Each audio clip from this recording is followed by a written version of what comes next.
Praise God for keeping us alive and in good health to gather together in this manner today. మనం సజీవులముగా ఉండి ఆరోగ్యముతో ఈ రీతిగా కలుసుకోవడానికి కృపిచ్చిన దేవునికి మహిమ కలుగును గాక.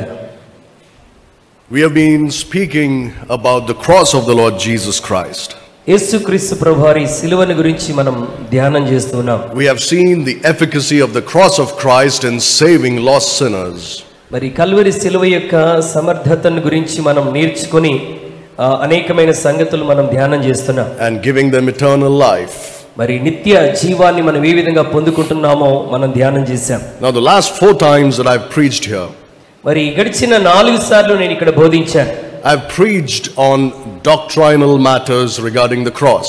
సిలువను గురించి సిద్ధాంతపరమైనటువంటి విషయాలు నేను మీకు బోధించాను. Because that is the foundation. ఎందుకంటే అది మనందరి ఆత్మీయ జీవితానికి పునాది.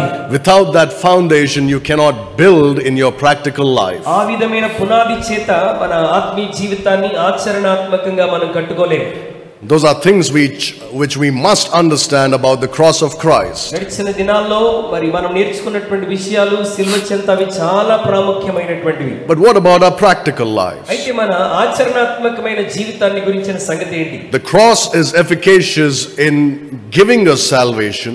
మరి క్రీస్తు యొక్క సమర్థత మనందరికీ రక్షణను అనుగ్రహిస్తున్నది.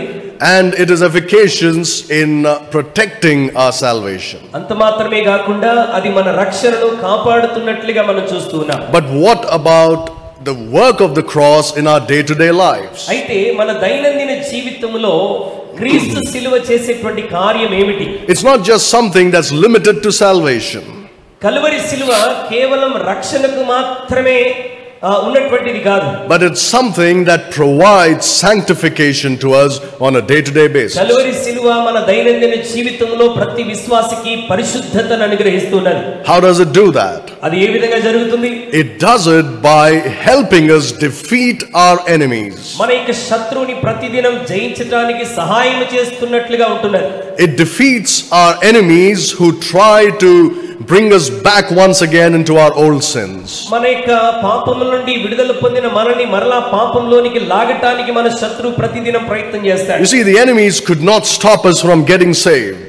మనం రక్షించబడిన వెంటనే మన శత్రువు మన మీద అటాక్ చేయటం ఆపివేయడాడు. He could not stop us from salvation. ఆయన మనల్ని రక్షణ నుండి ఆపలేకపోయాడు.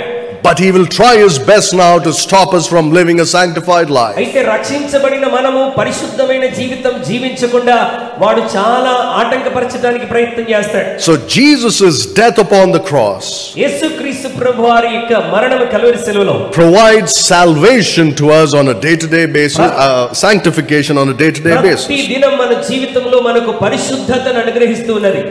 By defeating our enemies. మన యొక్క శత్రువును జయించడం ద్వారా పరిశుద్ధతను కలిగి ఉంటున్నాం.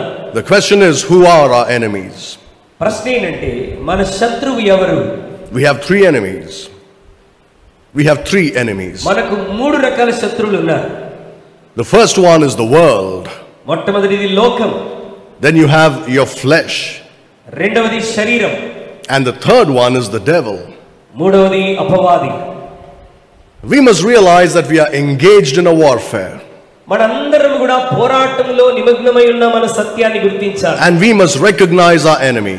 మన యొక్క శత్రువు ఎవరో మనం గ్రహించగలగాలి. We must recognize the tactics of the enemy. శత్రువు యొక్క కుయుక్తులను తెలుసుకున్నటువంటి వారమై ఉండాలి. And unless we identify them and know how to defeat them, we cannot live a victorious Christian life.